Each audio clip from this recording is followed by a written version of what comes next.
फुलवारी सीमा पर भूटान के ट्रकों के प्रवेश पर रोक की मांग में फुलवारी में व्यापक तनाव का माहौल देखा गया। इस घटना के बाद कई प्रदर्शनकारियों को हिरासत में लिया गया है।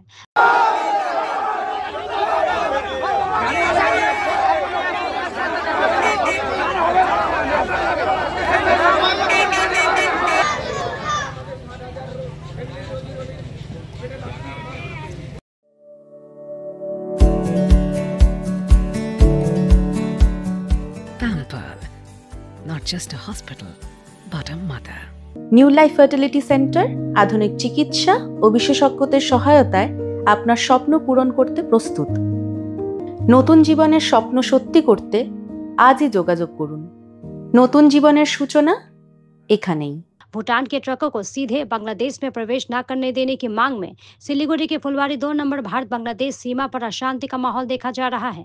सोमवार सुबह से ही 4 संगठन Phulwari 2 border local truck owners welfare association, Phulwari export association, Phulwari drivers association और फुलवारी C&F एसोसिएशन सीमा को जाम कर विरोध प्रदर्शन में शामिल हो गए हैं।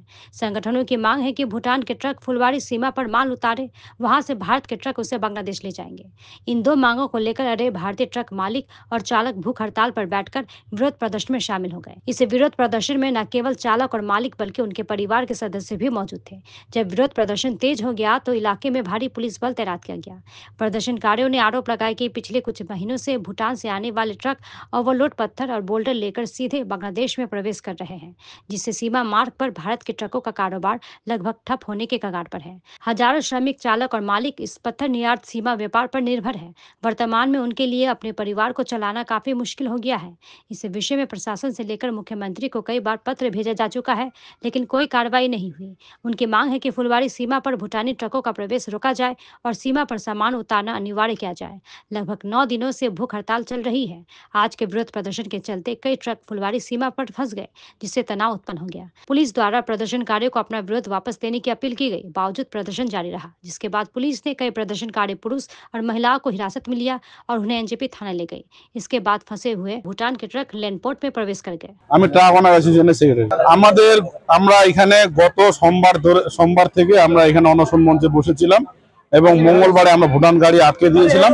তারপরে আমাদের শিলিগুড়ি মেয়র গৌতম দেব উনি ওনার বাড়িতে ডাকেন, ডাকে আমরা 5 জনের একটা টিম যাই, ওনার সাথে কথা বলি। উনি সঙ্গে সঙ্গে আমাদের সামনে ডিএম ম্যাডামকে ফোন করেন, ফোন করে উনি ডিএম ম্যাডামের সাথে আমাদের সাথে বসার একটা অ্যারেঞ্জমেন্ট করে দেন।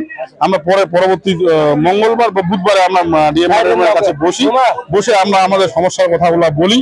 উনি আশ্বাস দেন যে 2-3 দিনের মধ্যে আমাদের সমস্যার সমাধান করে দিবেন। কিন্তু আজকে নিয়ে 8 দিন হলো আমরা আমাদের কোনো সমস্যার সমাধান আমরা পাইনি।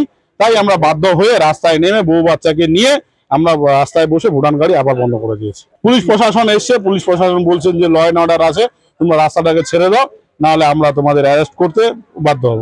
আমরা আমাদের মতামত দিয়ে দিলাম যে হয় আমাদের বুকের উপর দিয়ে ভুটান গাড়ি বাংলাদেশে যাবে, আর না হয় আমাদেরকে ধরে নিয়ে আমরা থানায় নিয়ে যাবো। আমাদের পদক্ষেপ চলবে। আমরা যতক্ষণ পর্যন্ত আমাদের একটা ডিমান্ড আছে, মেন ডিমান্ড যেটা হচ্ছে সুবিধা পোর্টালের মাধ্যমে ভুটান গাড়ি ম্যাক্সিমাম ডেইলি 50টা সুবিধা পোর্টাল হয়ে বাংলাদেশ যাক, এটাই আমাদের ডিমান্ড। আমাদের এটাই ফার্স্ট, এটাই লাস্ট ডিমান্ড। এই ডিমান্ড যতক্ষণ পুরো হচ্ছে না ততক্ষণ আমরা রাস্তায় বসে থাকবো। আজকে এই বাচ্চাগুলো দেখতে পাচ্ছেন, এটা আমার ছেলে। দুঃখের কথা বলতে আমার ছেলেটা যে স্কুলে পড়ে ওই স্কুল লেট ফি হচ্ছে ডেইলি 20 টাকা করে লেট ফাইন।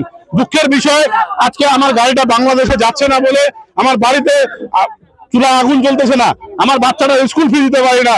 আর বারবার করে পুলিশ এখানে আমাদেরকে বারবার করে পুলিশ ধমকি দিচ্ছে। আমরা যতক্ষণ পর্যন্ত আমাদের এখানে ভুটান গাড়ি 50টা হবে না, স্লট বুকিং 50টা হবে না, ততক্ষণ আমরা গাড়ি ছাড়বো না। বাচ্চাগুলোকে দেখতে পাচ্ছেন, এই বাচ্চাগুলো প্রত্যেকটা ট্রাক মালিকের বাচ্চা কাচ্চা।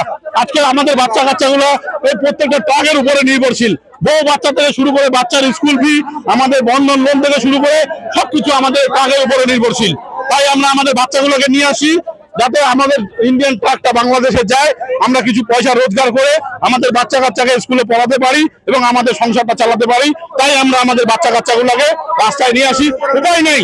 আজকে আমার ছেলেটা স্কুলে গেলে আগে বলে তোমার স্কুলের ফি স্কুল ফিটা দাও, আমি কোথা থেকে দিব? আমার গাড়িটা বাংলাদেশে 4 মাস ধরে যাচ্ছে না, আমি কোথা থেকে পয়সা দিব? আমাদের সমস্যা, আমাদের পরিবারে খুবই অসুবিধা হচ্ছে। বাচ্চাদের স্কুলে পাঠাতে পারছি না, ফিস দিতে পারছি না বলে আর স্কুলেও পাঠাতে পারছি না। বারবার স্কুল থেকে ম্যাডামরা ফোন করে টাকার জন্য এমনকি চিঠি দেয়। তাছাড়া আমাদের এখানকার প্রায় 250-300 মহিলা এসএসজি গ্রুপ থেকে 2.5-3 লাখ 4 লাখ টাকা করে এক একজনে ঋণ নিয়েছে, নিয়ে তো তারা গাড়ি কিনেছে, সেই টাকা পরিশোধ করতে পারতেছে না, বারবার ব্যাংক থেকেও চিঠি আসতেছে। এমনকি এক মহিলা কেসও হয়ে গেছিল আর কি সেই গাড়ির ব্যাপার নিয়ে। সেগুলো ঝামেলা থেকে অনেক কিছু দলে 10 জন আরো সদস্য ছিল, তারা কিছু কিছু পয়সা দিয়ে সেই ঋণ পরিশোধ করছে। এইভাবে যদি প্রত্যেকটা দল থেকে যদি মহিলাদের আর কি পুলিশ গ্রেপ্তার করে তাহলে তো মুশকিলে পড়ে যাব আমরা, কারণ ঋণ পরিশোধ না করতে পারলে তো তারা ব্যবস্থা নিবেই। বারবার চিঠি দিয়েও আমরা কোনো টাকা পয়সা পাঠাতে পারি। আমরা চাচ্ছি যে ভুটান গাড়ি ইন্ডিয়াতে ড্যাম করুক আর আমাদের ইন্ডিয়ান গাড়ি বাংলাদেশে নিয়ে যাবে, কারণ ওরা কোনো মতেই মানছে না। প্রতিদিন 200-250 গাড়ি যাচ্ছে।